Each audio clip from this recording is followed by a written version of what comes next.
Hi everyone. So in today's topic is all about creating your own classes part 2. So this is the continuation of our topic in our previous topic about creating our own class. So we discussed about the declaration of attributes and methods for their classes, and we already created a sample class, and we use it already in a sample program. Now in this part we will discuss the use of the this reference, and we create and call overloaded methods, import and create packages, and the use of modifiers to control the access to class members. Now we have here the this reference. The this reference is used to access the instance variables shadowed by the parameters. So how do we use this reference is we simply type the word this and the name of the instance variable. So you can only also use this reference for instance variables and not for static class. So say for example, if we use the same variable, let's say the parameter here we use int age, so we use the this age which refers to the global variable. So it means that if we have here, let's say set name, and we replace this variable in the parameter which is also name, and we replace it also by the variable name. So in this case, the variable here name refers to the parameter name.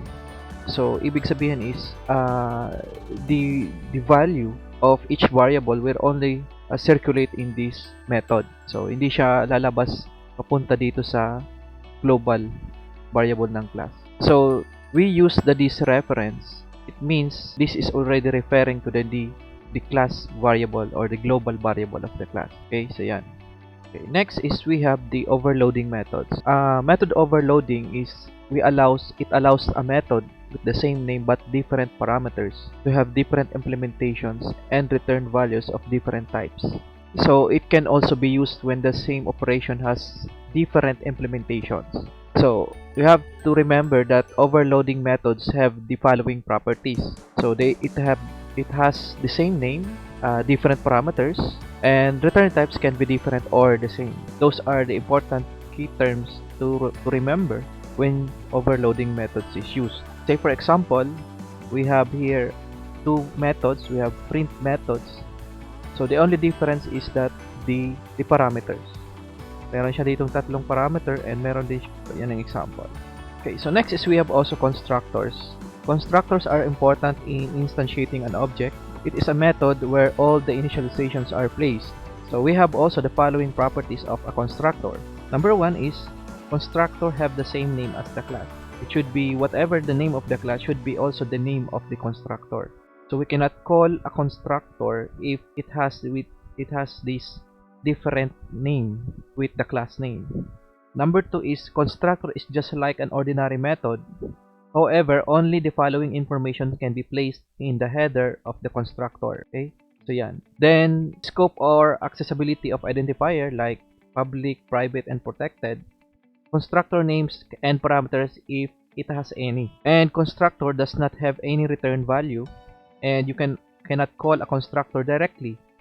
It can only be called by using the new operator using the class instantiation. How do we declare constructor? We simply type the modifier. If we do not have this modifier, we can use the default one and the name of the class. Then parameter is optional if it has, and the statements inside the constructors. Now we have also the default constructor is the constructor without any parameters. So if the class does not specify any constructors, then an implicit default constructor is created. Okay, so say for example, this is an example of a default constructor using the default constructor. Okay, we have also here overloading constructors, which it has the same name of the constructor but they have different in parameters. Okay, so it's just the same with using the overloading methods. The use of the constructors is, say for example, if we have here the following code, these are the constructors that are being used. For this statement here, which is Anna, it uses the statement, it uses the constructor, which is string, the constructor with one parameter. And then for this line we have Bea. It's also the same. I mean for the next line we have Bea and Philippines. So it means that it has two parameters. So ibig sabihin, i-execute nyo din is a constructor with two parameters. So this part here.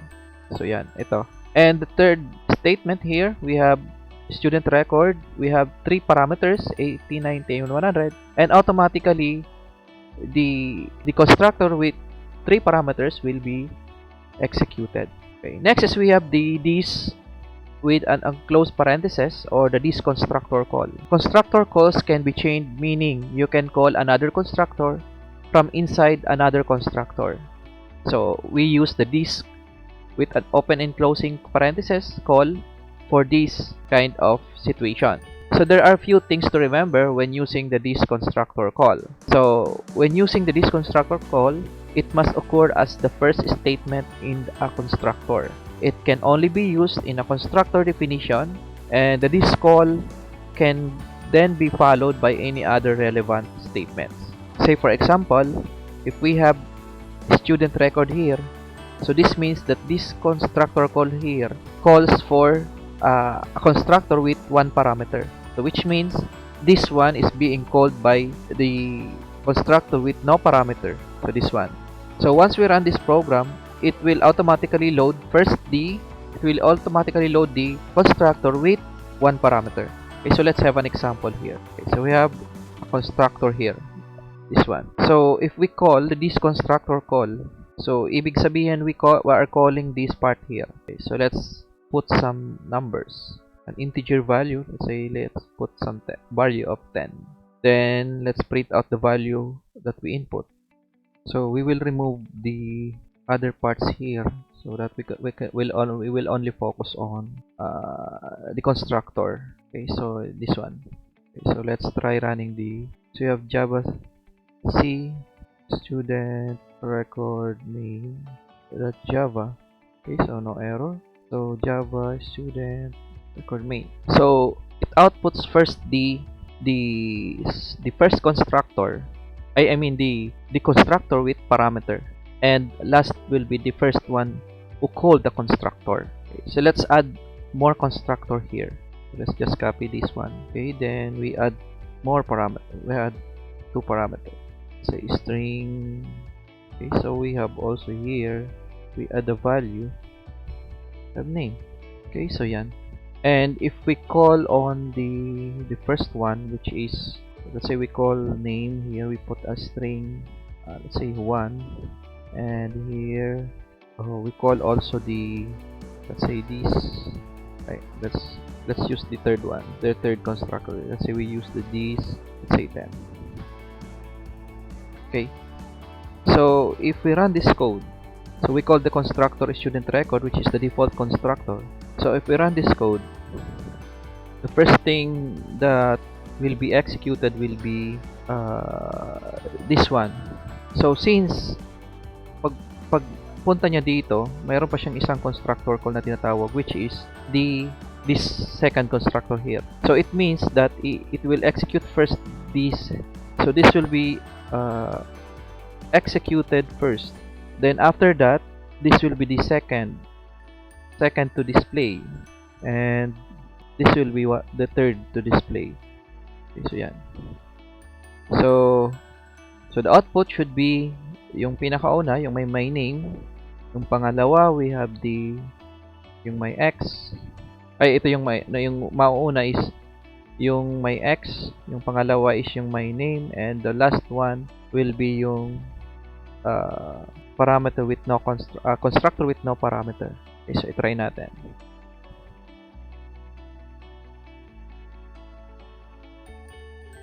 Okay, so tingnan nyo yung let's look at the output.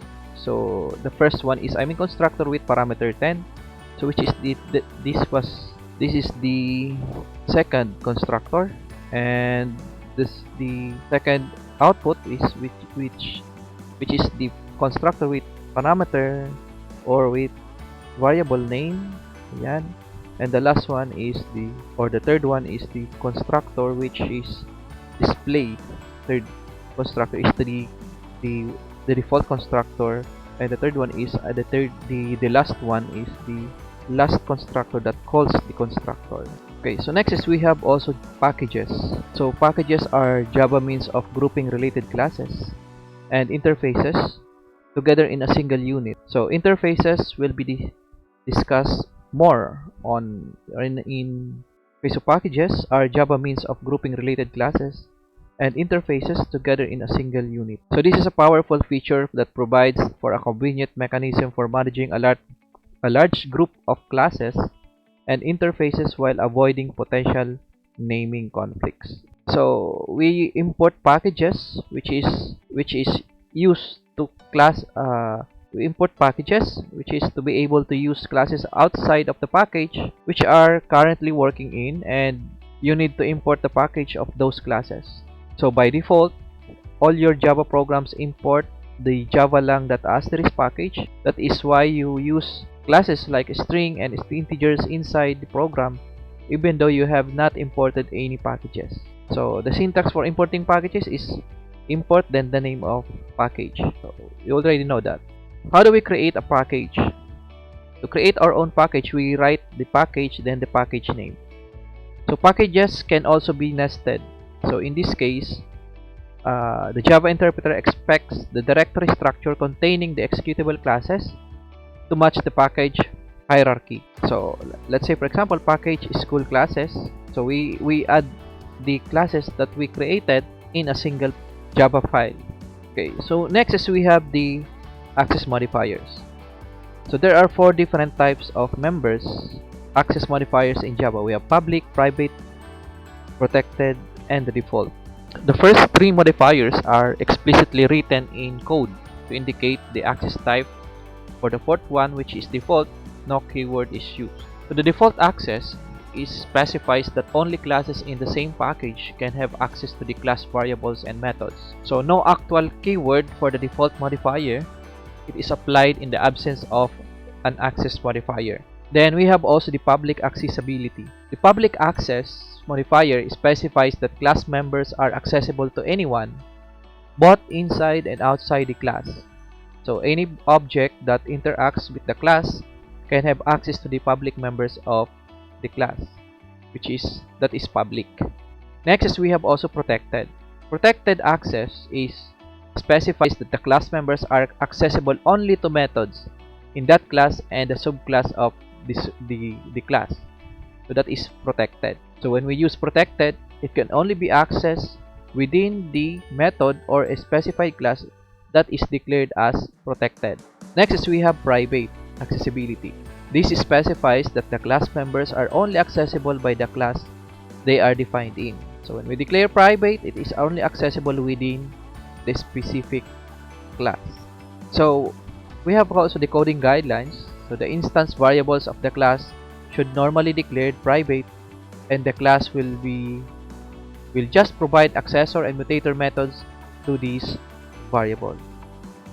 Okay, so this ends our part 2 discussion about the creating your own classes.